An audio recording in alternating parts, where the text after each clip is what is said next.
Bom dia, queridos, tudo bem com vocês? Como vocês estão? Chegamos hoje no nosso 7º dia. Hoje vamos meditar no capítulo 13, 14 e 15 do Evangelho de João. No capítulo 13, do versículo 1 ao versículo 17, nós temos aqui o momento que Jesus lava os pés dos discípulos. No versículo 1 aqui ele diz que tinha chegado a hora dele, a hora do final do cumprimento do seu propósito. E ele também cita aqui que já estava o plano traçado, Satanás já tinha dominado o coração de Judas, estava pronto já o plano da traição. E aí Jesus levanta, tira a túnica, a parte de cima, e começa a lavar os pés dos discípulos com uma vasilha. Quando Pedro viu essa cena, Pedro falou: o que é isso? O senhor não vai lavar meus pés de jeito nenhum. E lembrando que quem lavava os pés era o escravo, o menor dos escravos. Então quando Pedro fica indignado, é justamente isso: como agora o mestre Jesus vai lavar os meus pés? Daí Jesus fala para ele: olha, Pedro, hoje vocês não entendem, mas amanhã vocês entenderão. E Pedro ainda estava assim, inconformado com isso. Aí Jesus falou: se eu não lavar você, Pedro, você não terá parte comigo. Aí Pedro, no versículo 9, diz assim: então, Senhor, se é assim a condição, então lava os meus pés, lava minhas mãos, lava minha cabeça, lava tudo que precisar. Aí Jesus diz para ele: não, Pedro, quem está limpo não precisa tomar banho novamente, é lavar só os pés. Vocês já estão limpos, nem todos. Jesus cita assim porque Judas estava ali com eles. Nesse momento, Jesus estava fazendo um paralelo entre estar limpo, a questão da higiene, e a questão da questão espiritual que Jesus vinha trabalhando, ensinando, preparando os discípulos para o momento que Jesus partisse e eles dessem continuidade no ministério. E aí nós vemos no finalzinho Jesus aplicando, que ele estava estabelecendo um novo padrão, e que eles deveriam agora, a partir disso, seguir esse padrão. Se lavar os pés era algo higiênico para a época, porque a mesa era baixa, eles sentavam e o pé ficava muito próximo à mesa, próximo ao companheiro que estava do lado, que muitas vezes as pernas ficavam para o lado. Tinha também a aplicação espiritual. Se eles estavam limpos pela palavra, havia também a necessidade de limpar as contaminações diárias. Assim como o pé trazia contaminação por conta da sujeira, não tinha calçados como temos hoje, então eles precisavam também estar sempre se limpando da questão das contaminações do dia a dia, porque eles já estavam limpos pela palavra, eles já estavam limpos por aquilo que Jesus ministrou a eles, pelo evangelho que chegou a eles, por eles terem aceitado que que Jesus era o Cristo, o Messias. Agora Jesus estava estabelecendo esse novo padrão com eles. Agora nos versículos do 18 ao 30, Jesus prediz que seria traído. Nesse diálogo aqui do 18 ao 30, Jesus traz Salmos 41, versículo 9, que dizia que aquele que comeu o pão à minha mesa virou o calcanhar contra mim, sabendo que nenhum inimigo, nenhuma pessoa distante sentava à mesa, só pessoa que você tinha intimidade, só amigos, pessoas próximas. Então aquele que comeu o pão à minha mesa virou o calcanhar contra mim.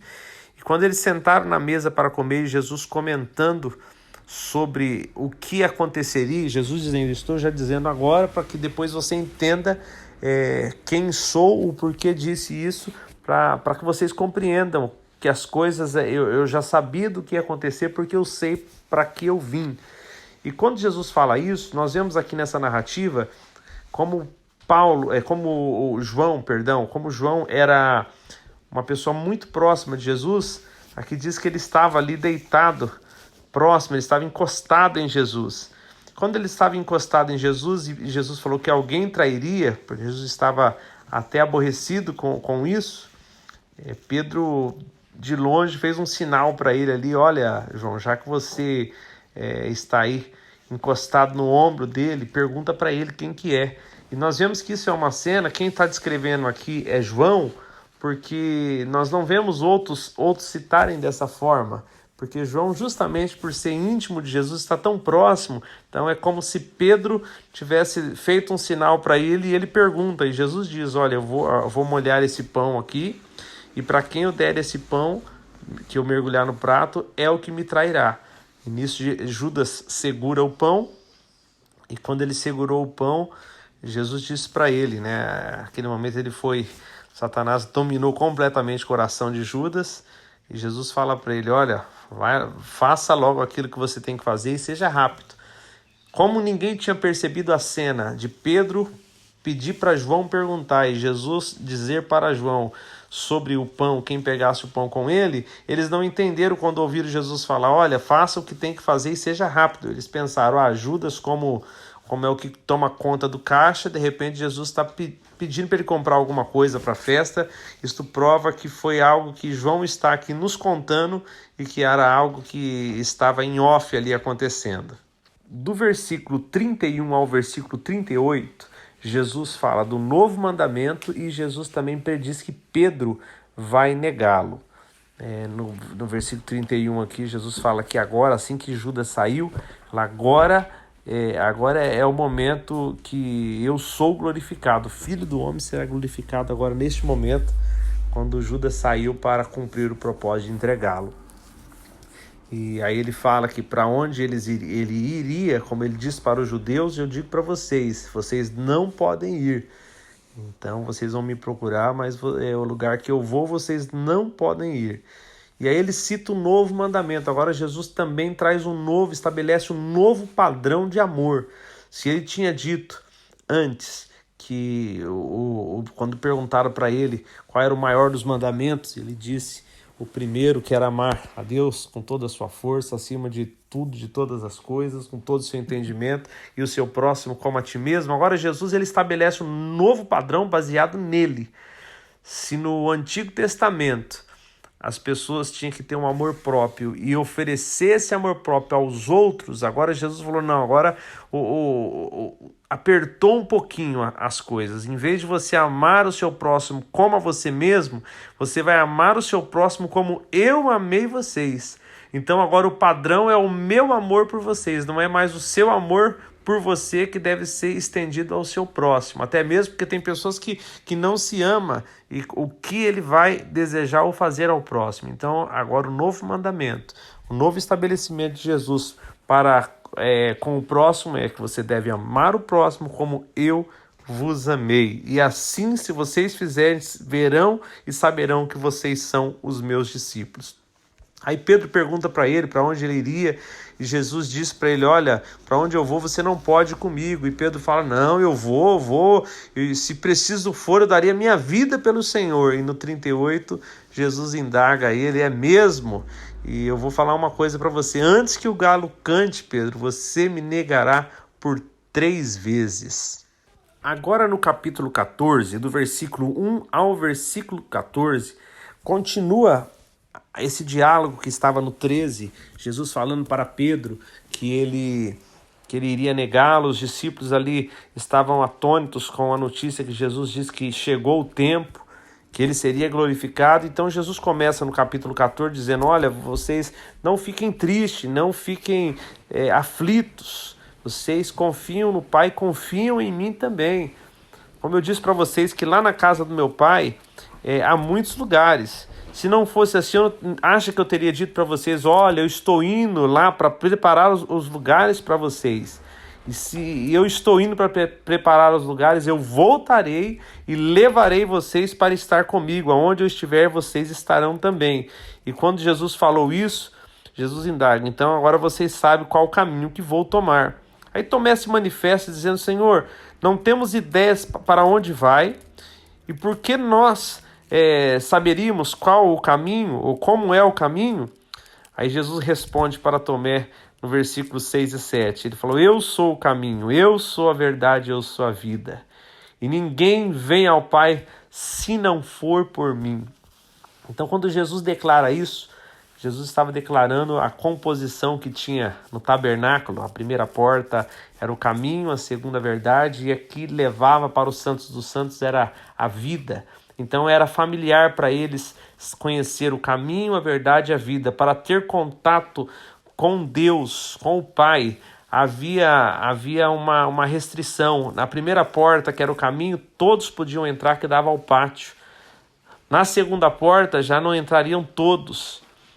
Era pessoa selecionada. Na terceira, uma vez por ano, o sumo sacerdote tinha contato com os santos dos santos. Agora Jesus declara para eles: eu sou tanto o caminho, tanto a verdade, tanto a vida. Ninguém chega, ninguém vem ao Pai se não for através de mim.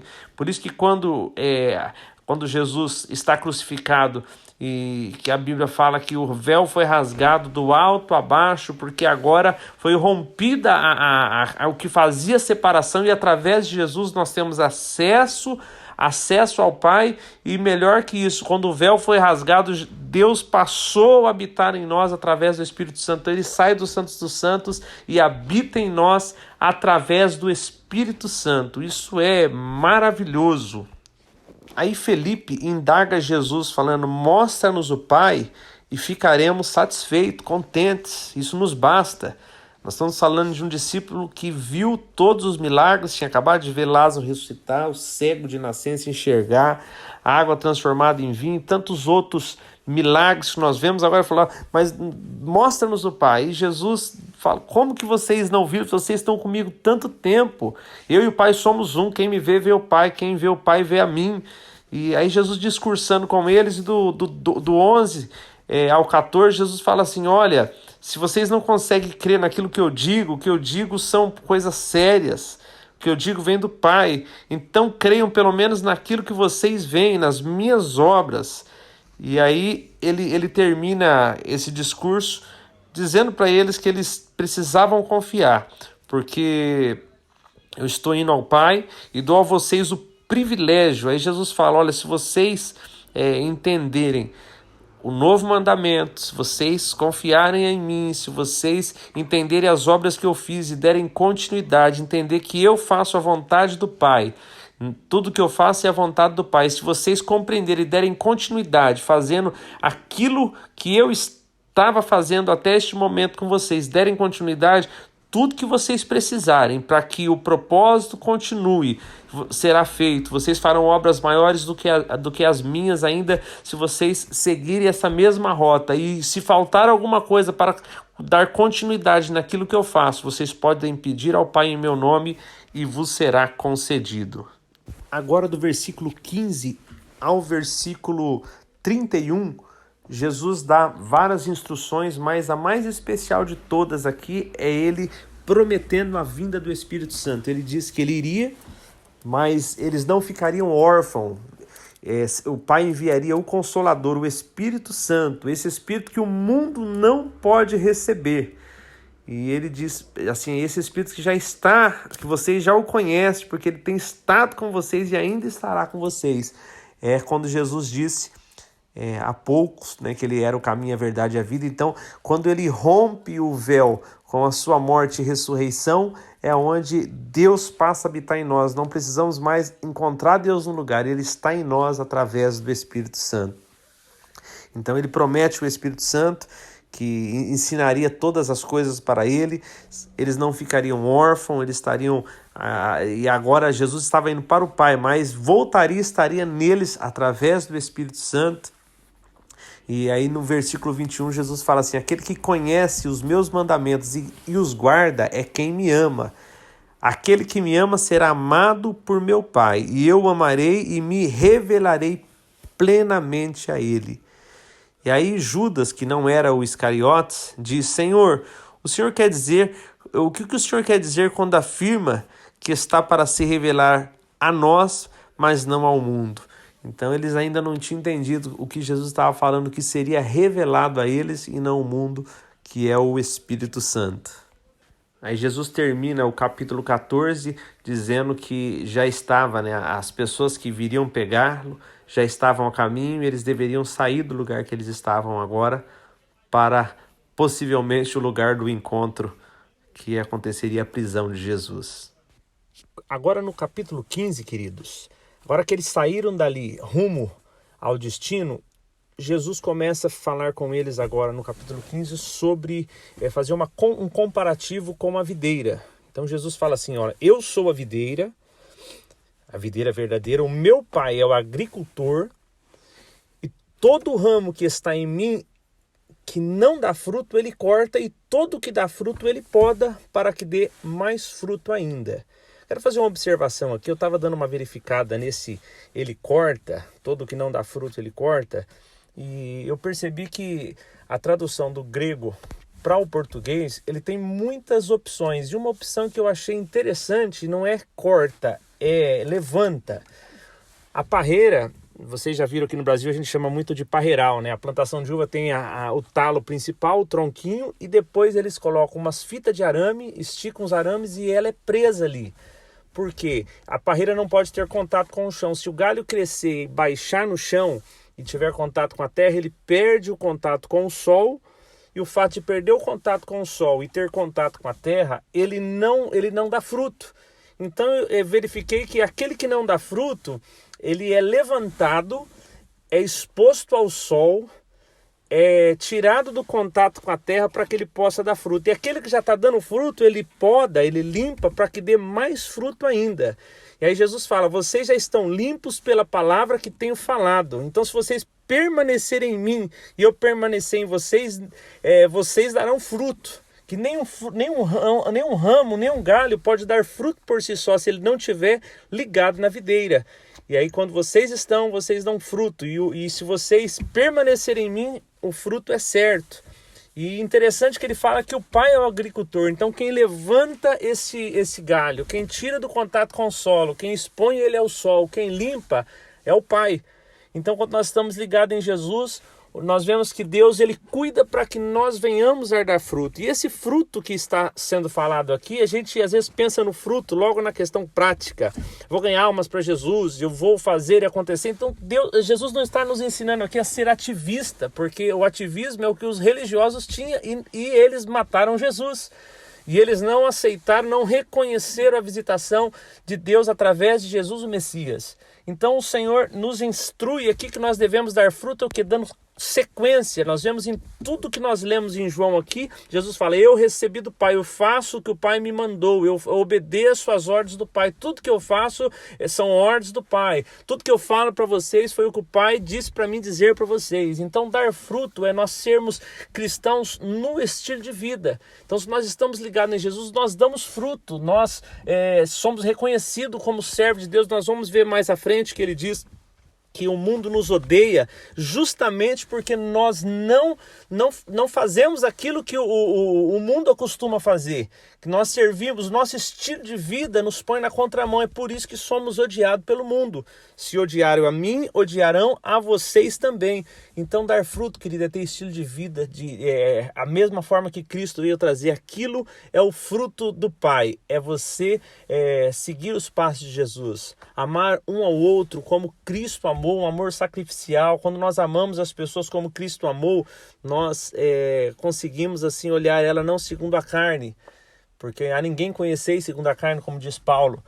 Então nós precisamos assim dar este fruto, é ter um estilo de vida, porque o ativismo, a religiosidade é uma casca, mas é uma vivência que é natural. Nós somos transformados de dentro para fora, e isso as pessoas enxergam em nós porque é o nosso estilo de vida. Quando negociamos, quando compramos, quando passeamos, quando estamos em casa, quando estamos no nosso trabalho, seja o que for que fizermos, existe ali visivelmente traços de Cristo em nós, porque nós aprendemos através da palavra, da leitura. Então esse comparativo com a videira que Jesus traz é justamente para que nós tenhamos esse estilo de vida e somos sempre limpos pelo Pai, para que possamos dar mais fruto ainda. E no 9 ele fala assim, como o Pai me amou, assim eu os amei, permaneçam no meu amor. E se vocês obedecerem os meus mandamentos e permanecerem no meu amor, assim como eu tenho obedecido aos mandamentos do meu Pai e em seu amor permaneço, tenho dito essas palavras para que a minha alegria esteja em vocês e a alegria de vocês sejam completa. E o meu mandamento é esse, amem uns aos outros como eu vos amei. Queridos, é maravilhoso esse novo padrão que Jesus traz. Nós amamos as pessoas, simplesmente nós amamos. E é interessante que, estabelecendo esse novo padrão de amor, é justamente o papel da igreja. Nós temos o papel fundamental de amar as vidas, de nos preocuparmos com elas, de orarmos por elas. Nós não somos responsáveis pelas decisões que elas tomarão, mas nós somos responsáveis em amar e em amor nós nos preocuparmos, nós orarmos por ela, nós sermos testemunho de cristão para que nós venhamos mostrar para elas que há um estilo de vida diferente daquele que foi salvo, daquele que serve ao Senhor. Então é maravilhoso servir e amar a esse nosso Deus. Agora no versículo 14 ele diz assim: vocês serão os meus amigos se fizerem o que eu ordeno.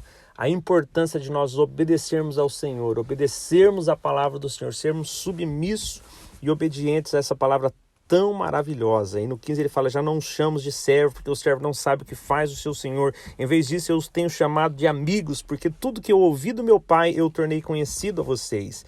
E o versículo 16, que para mim é um versículo muito maravilhoso, eu sou apaixonado por esse versículo, que diz assim: vocês não me escolheram, mas eu os escolhi para irem e para que vocês dessem fruto, e o fruto que vocês dessem devem permanecer, a fim de que o Pai conceda a vocês o que pedirem em meu nome. E este é o meu mandamento: amem uns aos outros. Queridos, que maravilhoso saber que nós não tínhamos condições de escolhê-lo e ele nos escolheu e ele nos designou. Há um desígnio em nós para que nós possamos dar fruto e que esse fruto seja permanente, que nós sejamos cristãos hoje, amanhã, depois, com dificuldade, com facilidade, quando estamos sendo assim abençoados, chuva de bênção sobre as nossas vidas, quando o momento difícil chega até nós, quando nós temos aonde escorar a nossa fé, ou não, ou quando chega momentos não temos aonde escorar a nossa fé, não temos assim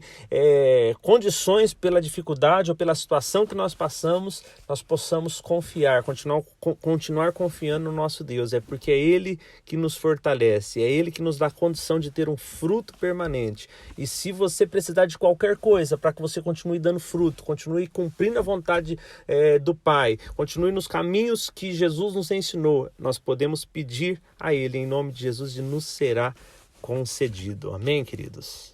Agora do versículo 18 ao versículo 26, para finalizar o capítulo 15, nós vemos que Jesus traz aquele contraponto: o mundo vão odiar vocês, se me perseguirão a vocês, porque vocês estão na contramão do mundo e vocês vão ter dificuldade, mas fiquem firmes, isso é porque vocês me seguem, fazem a minha vontade, é porque vocês estão, na verdade, se eu não tivesse vindo, as pessoas não saberiam que estariam cometendo erros, que estariam cometendo pecado, mas o fato de eu ter vindo e ter revelado a verdade a eles, agora eles não são inocentes sobre os seus pecados. E lá no finalzinho, para terminar, ele volta a falar que ele vai enviar o conselheiro. No versículo 26, acaba no 27, desculpa, mas no 26 ele diz assim: quando vier o Consolador, que eu enviarei a vocês da parte do Pai, o Espírito da verdade que provém do Pai, ele testemunhará a meu respeito, e vocês também testemunharão, pois estão comigo desde o princípio. Então Jesus fala: eu vou mandar o Consolador. Então, queridos, o Deus que vive em nós, através do Espírito Santo, ele é conselheiro. Em outras partes, Jesus coloca como amigo, ele é conselheiro, ele está conosco em todo o tempo. Que você usufrua dessa presença que está em você, que você usufrua em todo o tempo, nos momentos bons e ruins da sua vida, que você usufrua. Quando você estiver alegre, se alegre com ele. Quando as coisas estiverem difíceis, lembra que você tem um conselheiro, que você tem alguém que você possa consultar, que você possa buscar, mas não é como uma pergunta no Google. Essa consulta ao Espírito Santo, este desfrute como conselheiro, como amigo, como consolador, vem através de uma vivência, você precisa ter vivência com ele, você precisa ter relacionamento, você precisa estar sempre entendendo que há um Deus em você e você precisa se relacionar. Por isso que a Bíblia fala: não apagueis o Espírito Santo e não entristeçais o Espírito Santo que há em vós, enchei-vos do Espírito Santo. É através do relacionamento, de nos relacionarmos com ele no dia a dia, em todo o tempo, é que nós passamos a concebê-lo como nosso conselheiro, nosso amigo, e passamos a entender que há um Deus tão grande que no universo seria pequeno para ele, porém esse mesmo Deus que não cabe no universo, ele está dentro de você. Amém, queridos? Que o Senhor o abençoe, o Senhor os guarde, dê uma sexta-feira abençoada a todos vocês e amanhã nós estaremos juntos novamente, se assim o Senhor permitir. Fiquem com Deus. Um abraço.